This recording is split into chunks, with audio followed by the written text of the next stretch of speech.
Hey guys, Fantasy Aspel here, back at it again with another game week preview and review. Last week I didn't make a video because I was traveling. I went to see Fulham play against Sunderland in the FA Cup, which was awesome. I had front row seats in the brand new Riverside stand.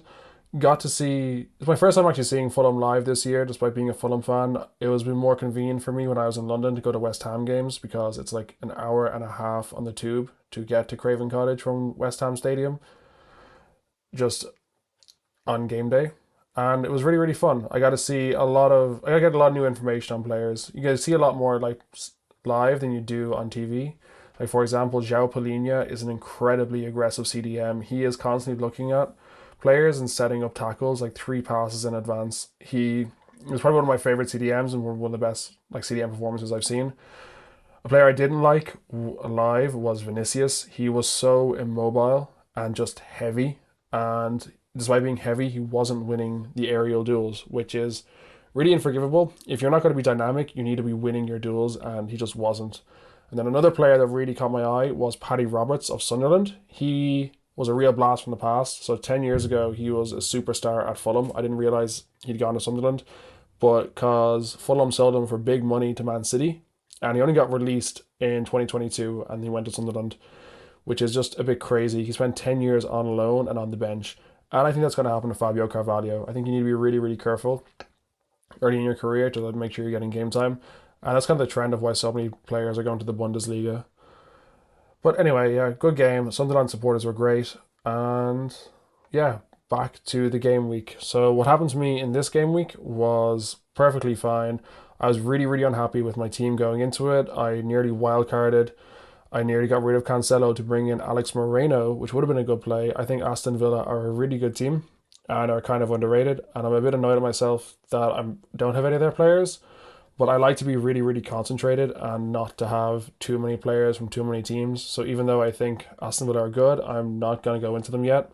Not until I wildcard, which should be soon. So anyway, yeah, Newcastle clean sheet, which was awesome. I'm a bit annoyed at myself for not having Botman as well, and instead of having Almiron. Almiron, like 3 points is absolutely fine as well.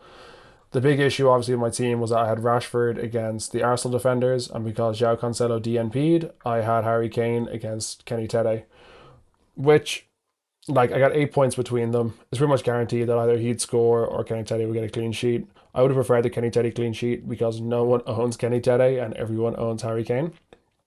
But that is absolutely fine. So just want to show my killers really quickly are still Odegaard, Saka, Martinelli. I think these three guys are becoming must-haves. I will probably make some moves in order to get them soon. And yeah, so looking forward to the next game week. This is my dashboard saying. It is saying that there's a lot of big favorites. So Brighton technically are the biggest favorites this week of any game against Bournemouth at home. 75% chance to win. Arsenal 73% chance against Everton, and then Man United are 71 against Leeds and 73 against Crystal Palace. Just two huge numbers. So for that reason, you can see down below that Fernandez is the number one pick, and he's a must own this game week. So that's what I'm going to be doing this week. I'm going to be dropping out from my team, just to drag it up really quick. Cancelo, obviously, because the reason I am making this is because Cancelo is leaving for Bayern Munich and everyone's selling him and he's going to be dropping in price. And then Fabio Carvalho, he's going to rot for the next 10 years at Liverpool. And I'm really sad they're not playing him. So this is going to be my team. I'm going to be bringing in Lisandro Martinez and Bruno Fernandes.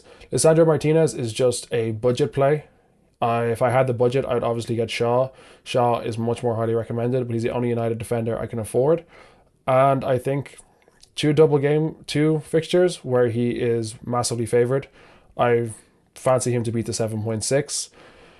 Yeah, my predicted lineup, or my predicted points is 88.7. I don't know if I'd take that just because so many teams are huge favourites. Like, if you have Brighton, Arsenal, Man United, Chelsea, Newcastle, City players. Liverpool are above 50%, even Brentford are above 50%, and Aston Villa are at 50%. So I think there's gonna be one of the most lopsided games in a while. And I think there's going to be huge scores across the board. I think I'd want 100 points to be safe. Yeah, and I just want to talk real quickly about Bruno. Make sure you can see his scores. The last few game weeks been really, really good. That's why my algorithm is pointing him out, just because his form has really, really picked up. He got returned against Fulham.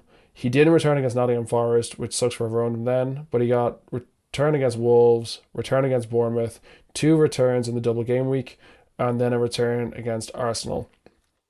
So yeah, my numbers are showing that Rashford and Fernandes are just these 2 huge must-haves, and I recommend you guys get them in. One last thing before I go is that there is a new fantasy game just launched officially on the FPL, on Premier League. They tweeted about it. I played the game for a while. People following me on Twitter would know that I sometimes tweet about it. It's free to play, but it's a bit like DraftKings in that there's free to play leagues, which you can just incredibly unlikely to win anything. And then there's also leagues where you pay in, you buy players' cards, and then you can enter them in. So I would recommend against spending money and gambling, but the free to play is fun. So it used to be that you enter players from all over the world. So I had someone like Jean Bautez at Antwerp, and every week you get a new card, and the longer you played, the bigger an advantage you have. So I was at it pretty consistently, finished like the 99th percentile. In this new one, the system is you get 400 points, and the player's last score is how much they cost. And they score between 0 and 100. And so if they score less, their average score is less than 40, it just rounds down to 40. So because Eddie Nketiah hasn't played that much, he played off against United, but before that, he's got lots of sub appearances. His score is only 40 points. So I'm able to bring him in on the cheap. And I'm able to get Gabriel Martinelli in as well, because as I said in my preview, Arsenal are second biggest favourites. In midfield, I got in Matoma of Brighton, who are the biggest favourites, which, yeah, it seems pretty obvious. Sessegnon is just a dud pick. You don't have subs in this game, which is a big problem, but I kind of brought him in just in case I want to play him. In defense, I got in Kieran Trippier, best player in the game, by far best player of the Premier League so far this season, and Ruben Dias because John Stones is injured apparently. And then in goals, I got Nick Pope to stack with Trippier, and I got in Bazunu because his points is 40. And then my team is going to be, in the previous view I showed, Pope, Trippier, Matoma, Martinelli, and Nketiah, and Trippier captain. And so I will call it there. I think I'm very optimistic going into this game week. It's probably my last game week before I wildcard and get a completely new team. But I'm pretty happy with how I stand. I think I can make a run at the top 100 again soon. So thank you very much for watching. This has been FPL Aspel, and I'll see you next time.